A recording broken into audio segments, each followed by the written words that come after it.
They were off before the sun had started to peek over the tops of the hills surrounding their valley, fog laying heavily on the dew-soaked grass. The mules kept their heads bowed as they clumped along with the slow and steady pace that would see them grinding through the long miles ahead.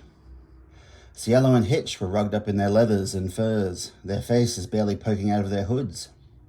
Caution dictated they should keep their heads uncovered to be able to better look around their surroundings, but they were on familiar ground, and the chill of the morning air kept them bundled up.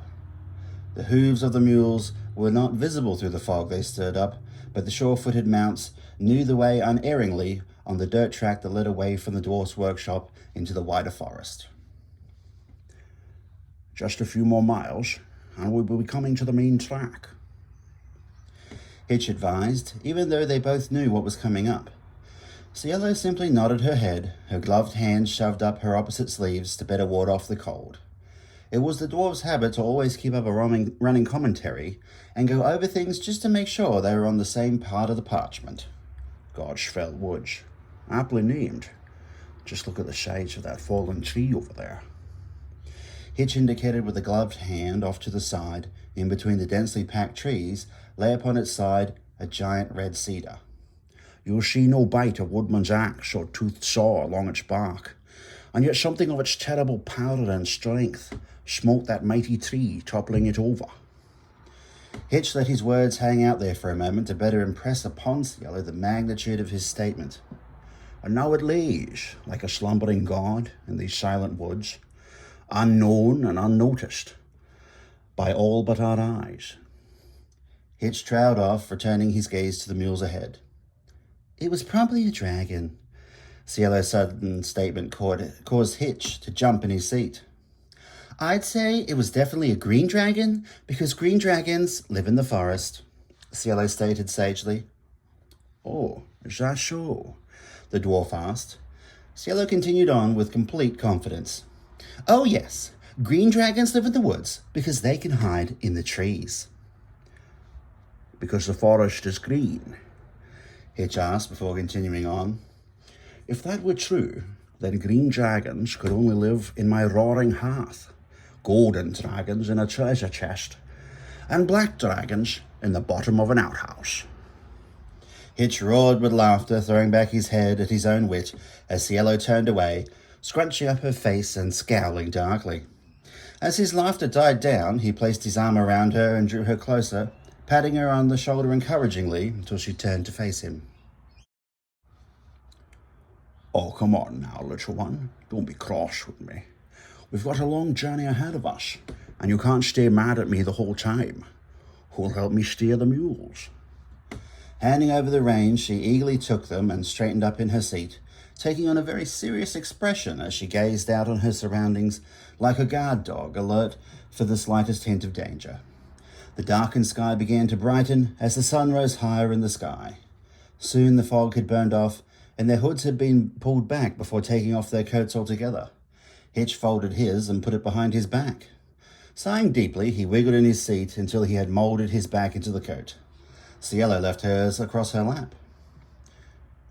Why do magic users call themselves wizards and not mages? Cielo inquired, eager to change the subject. Why do they call themselves wizards when they live in the towers of high sorcery? Wouldn't a sorcerer live in a tower of sorcery? Hitch answering with two questions for Cielo's one before he continued on. What they call themselves is irrelevant in the end. Would the bite of a serpent poison you less if it were known by another name? Stay clear of them wherever you can, and kill them on sight whenever you cannot. Serpents or wizards? Cielo asked, throwing in a cheeky grin. Hitch looked at her sideways for a moment, his mouth breaking into a smile before he threw his head back and laughed. Here we are. We want to turn south. Nodding, Cielo clicked her tongue and flicked the reins, urging the mules on. She acted with great confidence when she commanded the animals, and they never failed to obey her.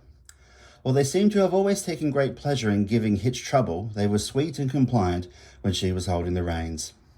The trail would open up now wide enough for two caravans to pass each other without fear of one brushing against the other as they passed by. Birds could be heard calling to each other, and the sound of running water came to them from one side. A perfectly pleasant day with fine weather for travelling. A clearing was coming up ahead. An elaborate caravan stopped off to the side of the track. "Greetings, greetings. May I have a moment of your time?" A tall, thin man boomed. Long white robes draped from his shoulders, swaying in the breeze. A heavy chain hung from his neck, curving down to a large circular medallion engraved with a symmetrical design. His long, balding hair was pushed back behind his ears, swooping down onto his shoulders, lost in the long grey beard. Cielo tugged on the reins of the mules, and they slowed to a stop.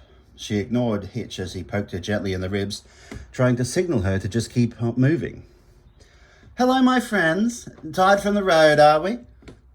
It was a good opening question designed to get the other person to engage, likely to receive a response in agreement as anyone who spent more than an hour in the saddle or bouncing on a buckboard would be all too keen to agree. "Oh, yes," cried Cielo, eager to speak with anyone. The man nodded approvingly before going on. "Then surely you would be keen for something that would cure your aches and pains?" Cielo started nodding her head before Hitch leaned over her shoulder. "Which god do you follow?" The man paused for a moment, looking confused before Hitch continued. "You are dressed like a cleric, after all, or at least to give the appearance that you are." The man's eyes narrowed. His smile dropped. "I make no claims to be a healer, merely a purveyor of medicinal elixirs that restore the body and sharpen the mind." He turned his attention back to Cielo, hoping to get the sales pitch back on track. "Care for a taste? It is made from the sweetest of berries, harvested in northern Urgos." Their hands disappeared into the robes, emerging with a flourish, a bulbous glass vial with a cork stopper, red fluid sloshing back and forth. "Hold on there, girlie." Hitch's firm hand clasped her by the shoulder. "Keep your lolly water, cleric." He emphasized the last word like it was synonymous with something scraped from your shoe after a long day in the fields.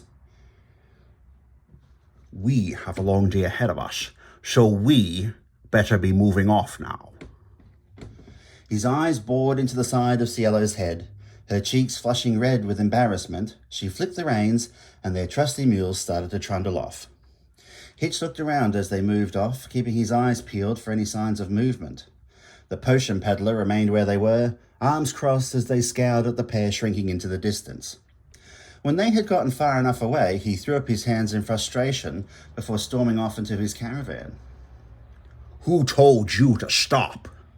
Hitch's voice raised in anger. "There are 1,000 conmen and cutthroats plying their trade on these forest roads, far from the watchful eyes of town guards and decent folk." Tears started to form in Cielo's eyes, but she refused to look at Hitch, keeping her gaze, a swimming gaze, straight ahead. "You just nod, wave, and keep going. I'll tell you when or if we're stopping. If someone has slipped a wheel, let them fix it. You're just as likely to get ambushed and bashed on the head than find someone in genuine need of assistance out here." Her chin stopped quivering as she reached up to wipe her tears on the back of her sleeve. "I had it covered." "You what?" "I had it." Tossing the reins to Hitch, she whipped her jacket off her lap to show the loaded mini crossbow in her lap, the bolt pointing out to where the stranger would have been standing. The weapon had been a gift from Hitch, having been brought back from a distant corner of Kryn long before the girl had ever been born. An all-steel construction, the bow and body were compact and menacing. A knob on the end of the body was twisted to draw back the string along ratcheting teeth. Pressing the trigger would disengage the winder from the teeth, causing it to shoot forward before locking back into place to be wound up again. Hunting scenes had been engraved along its sides. Cielo had spent many hours stalking the woods around their home, practicing shooting and loading, imagining herself fighting terrible beasts and bandits alike, until her aim had gotten so good their cooking pot never wanted for some good game meat to pad out their stews and fill their bellies. "Better to not spring a trap than have to fight your way out of one." Turning her face to his, he began to melt as he always did whenever she was upset. I'm sorry, little one. I didn't mean to make you cry. Here, I'll drive the mules for a while, and you keep your eyes peeled, okay? I need my eagle eye looking out for me. Happy to be entrusted with such an important task, she squared her shoulders, stuck out her chin, and took to scanning the woods, the mini steel crossbow cradled in her hands. It was designed to have been shot one-handed at close range. Lift your arm, point at your target, and squeeze your fist to release the paddle trigger underneath. The sort of thing which could be quickly produced from flowing robes to strike down an opponent sitting across from you in a tavern before you leapt to your feet and made good your escape. Cielo had taken to cradling it like she had seen Hitch do with his larger wooden crossbow.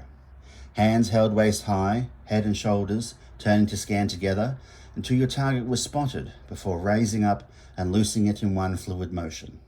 She scanned now, her head and shoulders turning side to side until she started to get bored when nothing appeared from behind the trees to be dispatched.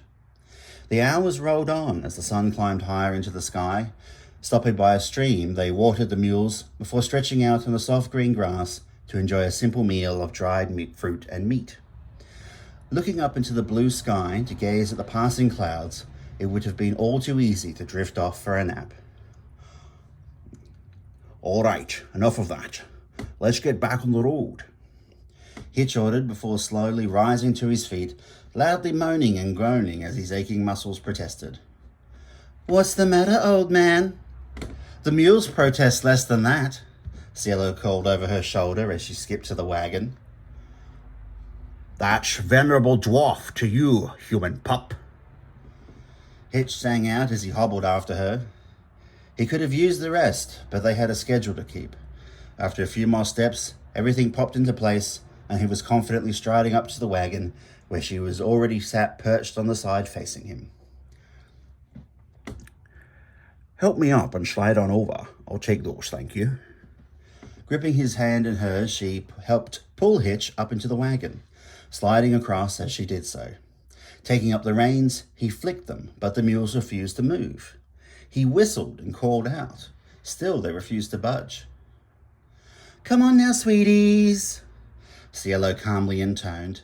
The mules raised their heads for a moment in acknowledgement before they started off again, trudging down the wide dirt track. Not one word out of you, girlie.